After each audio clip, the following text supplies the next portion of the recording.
بسم اللہ الرحمن الرحیم جی، السلام علیکم ناظرین، عثمان حیدر آپ سب کو پاکستان کرنٹ افیئر میں خوش آمدید کہتا ہوں۔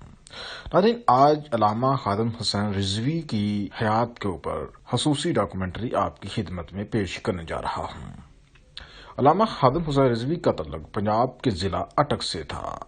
وہ 22 جون 1966 کو ضلع اٹک میں حاجی لال خان کے ہاں پیدا ہوئے۔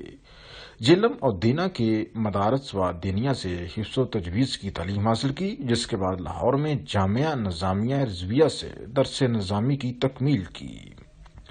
وہ فارسی زبان پر بھی عبور رکھتے تھے۔ خادم حسین رضوی ٹریفک کے ایک حادثے میں معذور ہو گئے تھے اور سہارے کے بغیر نہیں چل سکتے تھے۔ خادم حسین رضوی نے گزشتہ کچھ سالوں کے دوران پاکستانی سیاست میں اہم مقام حاصل کیا تھا۔ مسلم لیگ نون کے دور حکومت میں ناموس رسالت کے معاملے پر کیے جانے والے شدید احتجاج اور دھرنوں کی وجہ سے ان کی جماعت تحریک لبیک پاکستان کو ملکی سطح پر پذیرائی ملی تھی، جبکہ عام انتخابات 2018 میں ٹی آر پی نے ملک کی سب سے بڑی مذہبی جماعت کے طور پر سامنے آئی۔ تحریک لبیک انتخابات کے دوران لاکھوں ووٹ حاصل کرنے میں کامیاب رہی۔ بعد ازاں آسیہ بی بی رہائی کے معاملے پر خادم حسین رضوی مرحوم اور دیگر ٹی ایل پی قائدین نے ملک میں احتجاج شروع کر دیا، جس پر انہیں گرفتار کر لیا گیا۔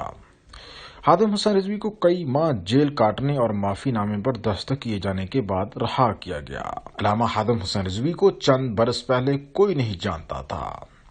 علامہ خادم حسین رضوی جب ممتاز قادری کے حق میں کھل کر بولے اور تنبیہ کے باوجود نہ رکے تو محکمہ اوقاف نے ملازمت سے فارغ کر دیا، جس کے بعد انہوں نے ستمبر 2017 میں تحریک لبیک کی بنیاد رکھی اور اسی برس لاہور کے قومی اسمبلی کے حلقے 120 کے ضمنی انتخابات میں 7,000 ووٹ حاصل کر کے سیاسی پنڈتوں کو ورطۂ حیرت میں ڈال دیا۔ ناظرین، خادم حسین رضوی مرحوم کو پنجاب حکومت نے فورس شیڈول میں رکھا ہوا تھا، جس کا مطلب یہ تھا کہ وہ بغیر اجازت کے کوئی بھی سرگرمی کو پرفارم نہیں کر سکتے تھے۔ تحریک لبیک پاکستان کے رہنماؤں نے اسلام آباد اور راولپنڈی کے سنگم پر فیض آباد پر 20 روز تک دھرنا دیا اور انہیں دھرنے میں سنی تحریک کی مکمل حمایت حاصل رہی۔ دھرنے کے اختتام پر حکومت اور مذہبی جماعت کے درمیان 6 نکاتی مادہ طے پایا اور اس واقعے کے بعد تحریک لبیک پاکستان کا حقیقی جنم ہوا اور یہ مذہبی جماعت پاکستانی سیاست میں اہمیت اختیار کر گئی۔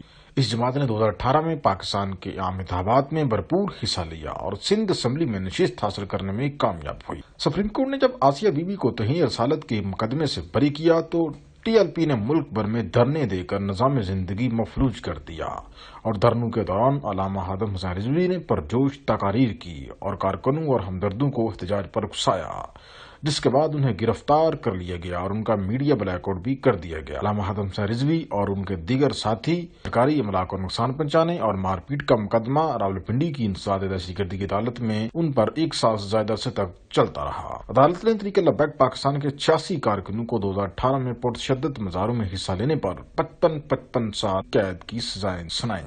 سزا پانے والوں میں پارٹی کے سربراہ علامہ خادم حسین رضوی کے بھائی علامہ امیر حسین رضوی بھی شامل تھے۔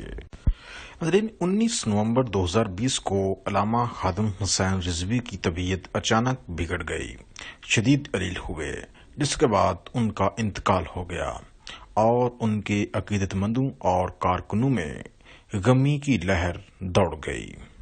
ان کی نماز جنازہ لاہور کے منار پاکستان گراؤنڈ میں ادا کی گئی، جہاں لاکھوں کی تعداد میں ان کے کارکنوں اور عقیدت مندوں نے شرکت کی۔